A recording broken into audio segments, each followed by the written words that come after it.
ಇವಾಗ ದೇವರಾಜ ಅರಸನ್ನು ಒಂದು ಅವಧಿನ ಮೀರಿಸೋದು ದೊಡ್ಡದಲ್ಲ.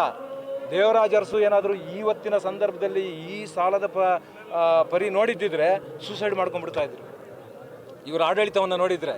ಹಾಗಾಗಿ ಇವತ್ತು ನಾನು ಇಷ್ಟೇ ಹೇಳೋದು, ಅವ್ರಿಗೆ ಬಡ್ಜೆಟ್ನಲ್ಲಿ ಅವ್ರು ಏನು ಬೇರೆ ವಿಶೇಷ ಮಾಡುವಂಥದ್ದೇನಿಲ್ಲ.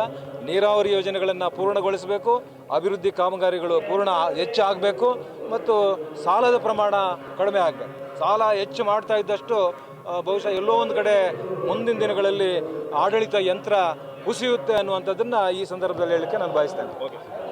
ಇವಾಗ ದೇವರಾಜ ಅರಸನ್ನು ಒಂದು ಅವಧಿನ ಮೀರಿಸೋದು ದೊಡ್ಡದಲ್ಲ.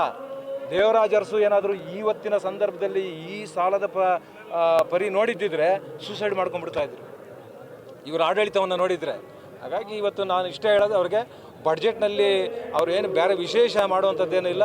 ನೀರಾವರಿ ಯೋಜನೆಗಳನ್ನು ಪೂರ್ಣಗೊಳಿಸಬೇಕು, ಅಭಿವೃದ್ಧಿ ಕಾಮಗಾರಿಗಳು ಹೆಚ್ಚಾಗಬೇಕು ಮತ್ತು ಸಾಲದ ಪ್ರಮಾಣ ಕಡಿಮೆ ಆಗಬೇಕು. ಸಾಲ ಹೆಚ್ಚು ಮಾಡ್ತಾ ಇದ್ದಷ್ಟು ಬಹುಶಃ ಎಲ್ಲೋ ಒಂದು ಕಡೆ ಮುಂದಿನ ದಿನಗಳಲ್ಲಿ ಆಡಳಿತ ಯಂತ್ರ ಕುಸಿಯುತ್ತೆ ಅನ್ನುವಂಥದ್ದನ್ನು ಈ ಸಂದರ್ಭದಲ್ಲಿ ಹೇಳಲಿಕ್ಕೆ ನಾನು ಬಯಸ್ತೇನೆ.